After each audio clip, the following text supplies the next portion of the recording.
MK jewellery বৰ্তমান সমগ্ৰ অসমৰ এটি চিনাকি নাম MK জুৱেলাৰী 24 বছৰে নিষ্ঠা সততাৰে ৰাইজৰ সেৱাত গুণগত উন্নত মানদণ্ডৰ হলমাৰ্কযুক্ত সোণ ৰূপ হীৰা আদি গহনা গাঁথৰিৰ বৰ্তমান এটি অত্যাধুনিক সম্ভ্ৰান্ত চালে চকুৰোৱা শ্বৰুমলৈ পৰিণত হৈছে ৰাইজৰ আপোন জুৱেলাৰী MK জুৱেলাৰী বিয়া বাৰু জন্মদিন বা অন্য কোনো বিশেষ মুহূৰ্তত আপোনজনক যদি সোণ ৰূপ হীৰা বা অন্য যিকোনো গহনা উপহাৰ দিব বিচাৰে তেন্তে MK জুৱেলাৰীক সদায় পাব আপোনালোকৰ কাষত প্ৰিয় গ্ৰাহকসকলৰ যদি সোণ ৰূপ বা তাম আদি গহনা গাঁথৰিৰ কোনো সমস্যা থাকে তেন্তে আমি আমাৰ নিজা কাৰখানাত ততাতৈয়াকৈ গ্ৰাহকৰ সুবিধাৰ প্ৰতি লক্ষ্য ৰাখি তৎক্ষণাত সমাধান কৰোঁ আপোনাৰ মৰমৰ পুত্ৰ বা জীয়ৰীৰ শুভ বিবাহৰ বাবে আমাৰ শ্বৰুমত হলমাৰ্কযুক্ত বিয়াৰ সম্পূৰ্ণ গহনা পোৱা যাব উচিত মূল্যত আৰু উচিত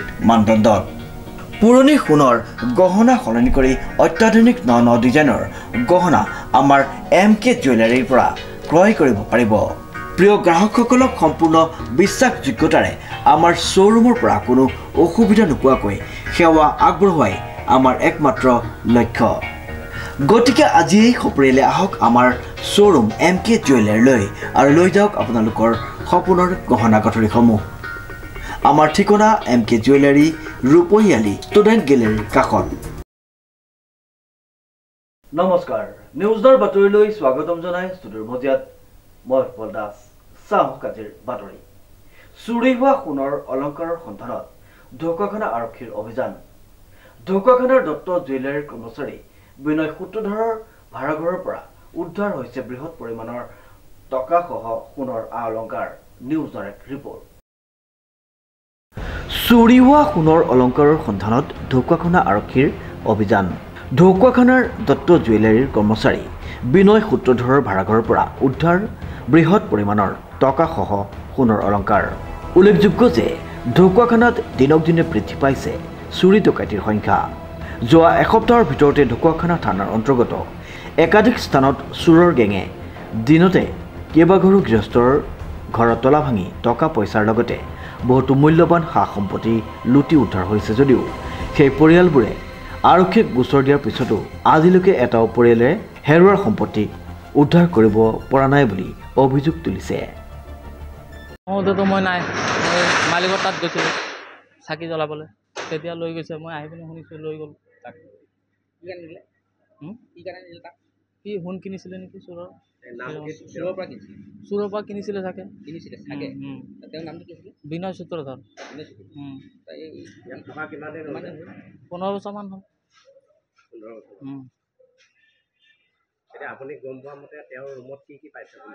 মইতো ৰুমত যোৱাই নাই পুলিচে দেখুৱাইছিলে ফটো চটো কিমান 17 লাখ নে 16 লাখ পালে সিমানে আৰু কিবা নেকলেছ নে সোণৰ কিবা আছিলে সেইটো পালেগৈ আপোনালোকৰ পুলিচে কিবা মাতিছিলে নেকি আপোনাক নাই কৰা লগৰ হিচাপে মতা নাই নাম্বাৰ চাম্বাৰ লৈ গৈছে নাই পতা মালিকক মাতিছিলে মালিকক মাতিছিলে মালিকৰ নাম কি সমৰেশ দত্ত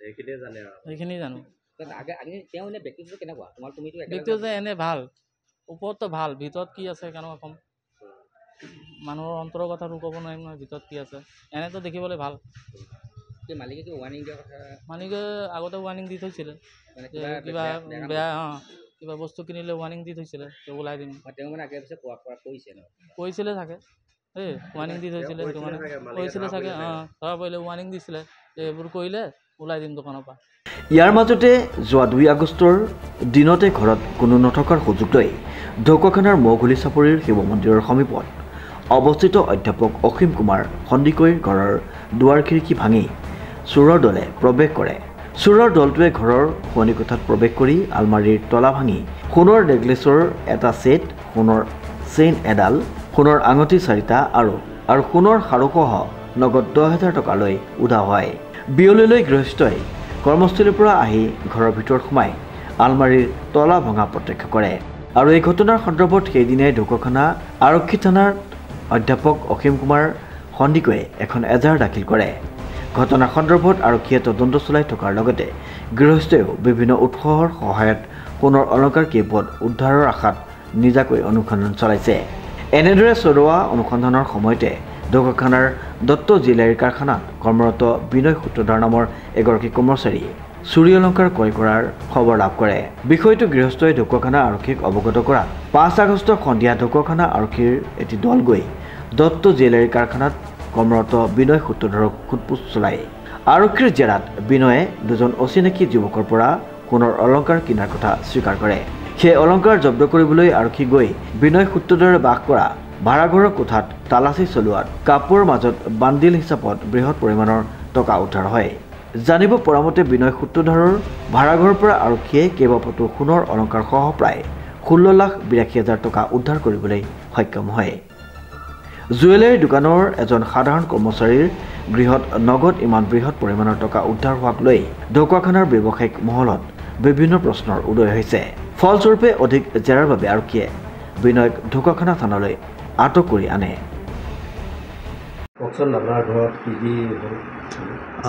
যোৱা আপোনাৰ 2 আগষ্ট তাৰিখে আমি চাকৰি সূত্ৰে মই মহাবিদ্যালয়ত কৰোঁ চাকৰি।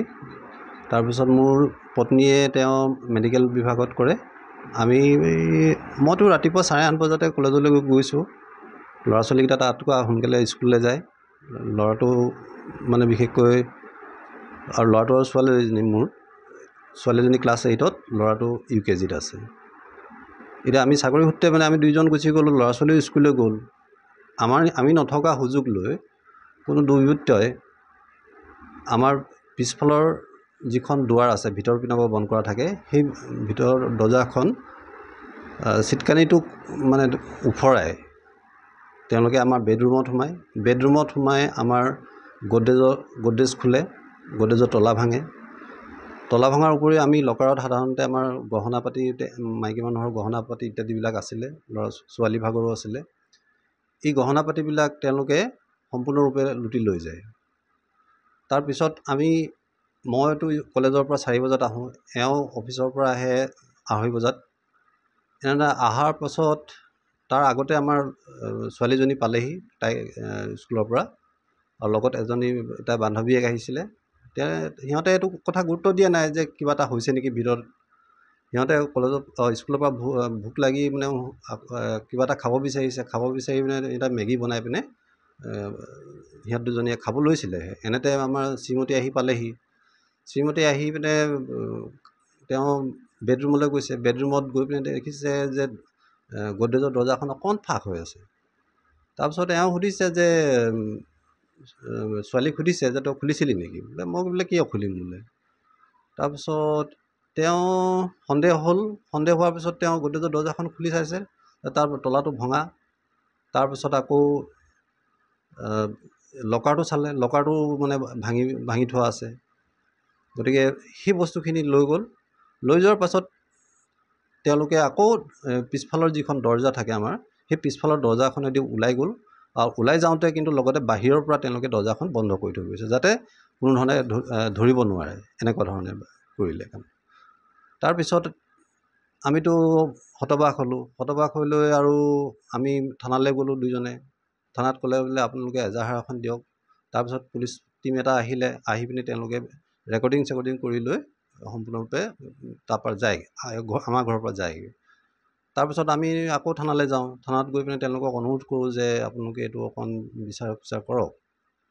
তাৰপিছত তেওঁলোকেও বিচাৰ খোচাৰ কৰিছে। তথাপিও আমাৰ নিজাববীয়াভাৱেও আমি অলপ মানে চিন্তা কৰিবলগীয়া হ'ল। তাৰপিছত শনিবাৰ দিনাখন এটা গোপন সূত্ৰৰ পম খেদি আমি গম পালোঁ যে ঢকুৱাখানাত থকা দত্ত জুৱেলাৰ্ছত তেওঁলোকৰ যিটো ভাটি থাকে, তাৰ কোনো কৰ্মচাৰী এজনে বোলে সন্ধিয়া সময়ত 2টা ল'ৰাই বোলে এডাল চেইন বিক্ৰী কৰিছে। সেইটো মোক খবৰটো সেই দোকানখনৰ আন এজন ব্যক্তি আছে, সেই ব্যক্তিজনে মোৰ সম্বন্ধীয় ভাগিন ল'ৰা এটাক খবৰ দিলে মানে কি আৰু, সিহঁত দুটা বন্ধু হয়। বন্ধু হোৱাৰ কাৰণে তেওঁলোকক খবৰ দিলে। খবৰ দিয়াৰ পাছত আমি তেতিয়া গম পালোঁ কথাটো। তাৰপিছত আমি পুলিচ প্ৰশাসনক আমি খবৰ দিলোঁ যে এনেকুৱা ধৰণৰ ঘটনা এটা আমি শুনিছোঁ, গতিকে আপোনালোকে অকণমান সেইপিনেও অকণমান চাব। তাৰপিছত দেওবাৰ দিনাখন দোকান বন্ধ থকাৰ কাৰণে তেওঁলোকে অপাৰেশ্যনটো চলাব নোৱাৰিলে। কালি সোমবাৰ আছিলে। সোমবাৰ দিনাখন তেওঁলোকে অপাৰেশ্যন চলাব বুলি ক'লে।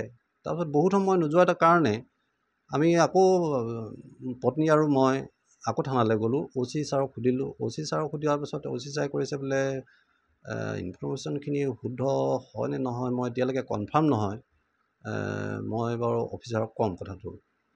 যিজনৰ দায়িত্বত আছিলে তেওঁ লগে লগে সোমাই আহিলে, সোমাই আহি কৈছে বোলে OC ছাৰে সুধিছে যে এখেতলোকৰ কামটো কি হৈছেগৈ, বোলে আমি ছাৰ বোলে বেটেলিয়ন সাজু কৰি ৰাখিলোঁ, এতিয়া যাবলৈ লৈছোঁ বোলে, সেইবুলি কৈছে।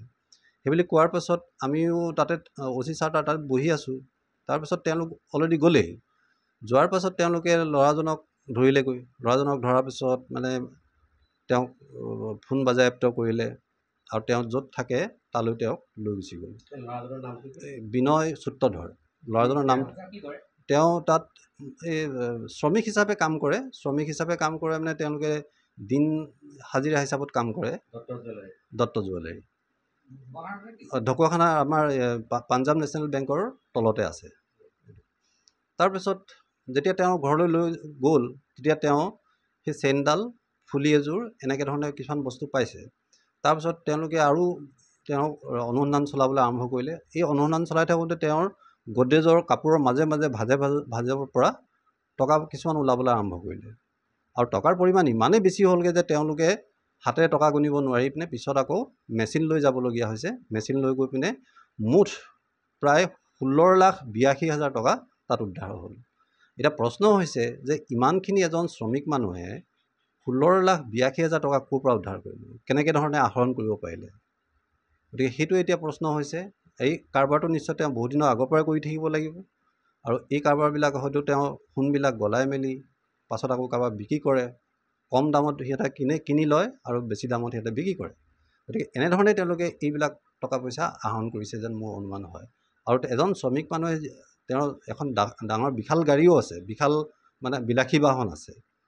গতিকে সেইটো চাই লৈ এজন শ্ৰমিকে, আমি যিবিলাক কলেজৰ প্ৰফেচৰ মানুহ আছোঁ, আমি আজিলৈকে একেলগতে 16,82,000 টকা একেলগতে আমি দেখাই নাই। গতিকে সেইটো হিচাপত তেওঁ ইমানখিনি ধন ক'ৰ পৰা আহৰণ কৰিলে? গতিকে এইখিনি আছিলে তাৰ কথা। এতিয়া তেখেতক জেৰা চলি আছে।